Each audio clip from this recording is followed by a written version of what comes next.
तो बघा आता आवाज येतोय आतून. बोलवतोय का? भात शिजतोय का कुठं? नाही ना, कुकर सिटी सारखा आवाज येतोय ना. देतोय का? नाही तो आवाज काढून मला कुकरची सिटीच असते की काय? ताईंना असं वाटत होतं कुकरची सिटी असं वाटतंय की नाही? मग हे चेतावणी देतो आपल्याला. साप कुठं होता? इथंच बसलेला. कुत्री त्याच्यावर धावून आले त्याच्यामुळे तो इटोळ घातलं म्हणजे गोल खाल्लं काहीतरी भुईचक्रासारखं चक्कर केलं.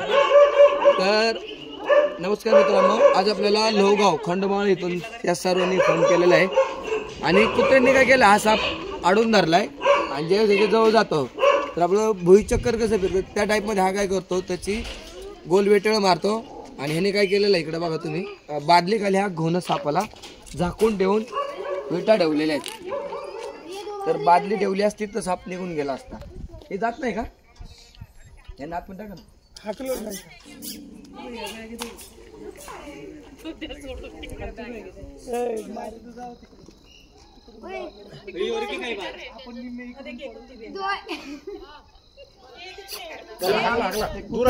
साप सोडल्यानंतर जवळ नाही आलं पाहिजे, ते बाईट होईल.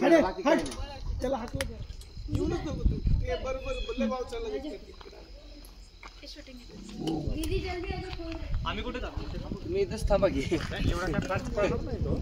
साप तो दिसायला असा आहे पण फास्ट पळतो. आणि तुम्ही फोनवर काय म्हणले की त्याने काहीतरी खाल्लंय, खाल्लं नाही त्याने तो असाच असतो, साईज अशी असते त्याची. खाली बस. या सापाची जी साईज आहे ही अशीच असते बघा. खाल्लेलं नाही काही त्यांनी. बघा किती शांत बसलेलं आहे. शंकरबाई सारखी डिझाईन तुम्हाला दिसून येईल त्याच्या अंगावरती कशा पद्धतीने एकदम. आता आपण काय करू, बादलीत घेऊ आणि मग त्याच्या जवळ नेतो आणि मग त्याला पॅक करून घेऊ. हा बघा त्रिकोणी आकाराचं जाड मोठं डोकं, पूर्णपणे पिवळसर आणि अंगावर शंकरबाई सारखी ठिपके.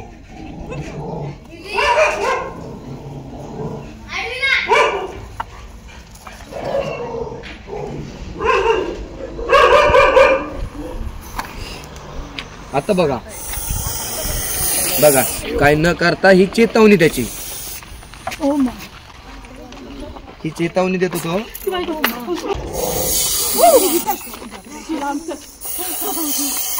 बघा आता आवाज येतोय आतून.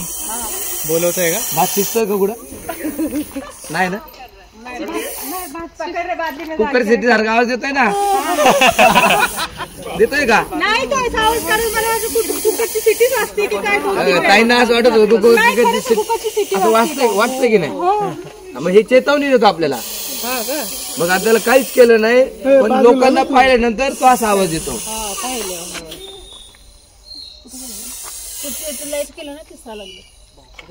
बघा दिसतोय का? याला आज काही म्हणायचं नाही. हा साप काय करतो माहितीये का, आधी आपल्याला चेतावणी देतो आणि जर चुकून जर चावला कोणाला, जिकडं चावतो तिकडं मोठी सूज येते आणि सूज आल्यानंतर फोड येतात. फोड आले की ती जखम सडली जाते. सडल्यानंतर गँग्रीनिंग होतं आणि त्याच्यानंतर ती जखम सडून तिकडे हाडाचा कोळसा होतो आणि बऱ्याच वेळा तो भाग कट करायला लागतो. म्हणजे एवढा खतरनाक साप आहे आणि लोक इझिली घेतात, आजगर म्हणून पकडण्याचा प्रयत्न करतात आणि मग हा साप काय करतो, बाईट करतो. तर हा निवांत बसलेला होता म्हणून माहिती दिलेली आहे. तुम्ही एकदा जवळून बघू शकता मित्रांनो. या सापाला पुन्हा एकदा सांगतो, कुणी आजगर म्हणून पकडण्याचा प्रयत्न करू नका अशी नम्र विनंती. तर आता आपण काय करू, आपली बॅग सेट केली त्याला आपण पॅक करून घेऊ. बघा ही त्याने आता कॉईल केलेली आहे. एकदम जवळून बघू शकता तुम्ही.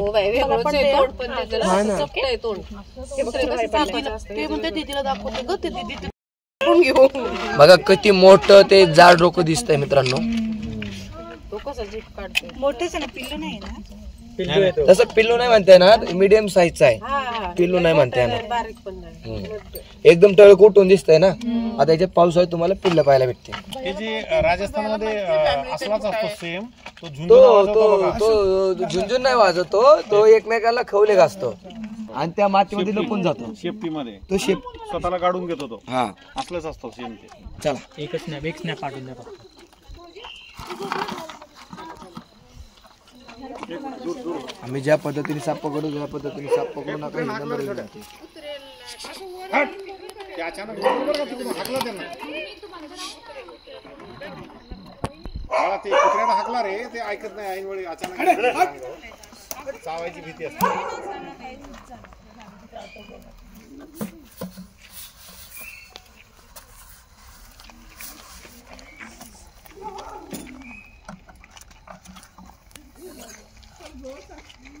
बाईट करतोय लगेच. कुत्र्याला तिकडे घ्या.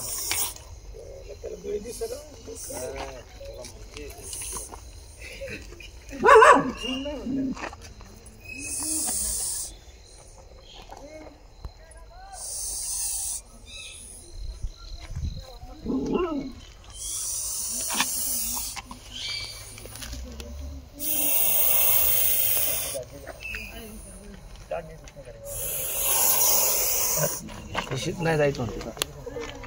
त्याला पण कळलं. त्याला पण कळलं.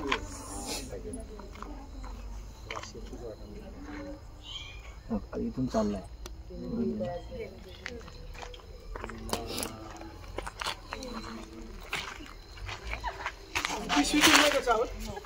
हा पिशवीतून चावतो ना. विषारी साप पिशवीतून चावतात कारण त्यांना असे पुढे 2 दात दिलेले असतात ना, त्याच्यामुळे आरामशीर बाहेर येतात. त्या कापडातून बाहेर येतं ना जात. पण हे कसं असतं, बरणी कुठं मागणार तुम्हाला. आमची पिशवी आणली, हातरली, व्यवस्थित सेट केली आणि पॅक केला.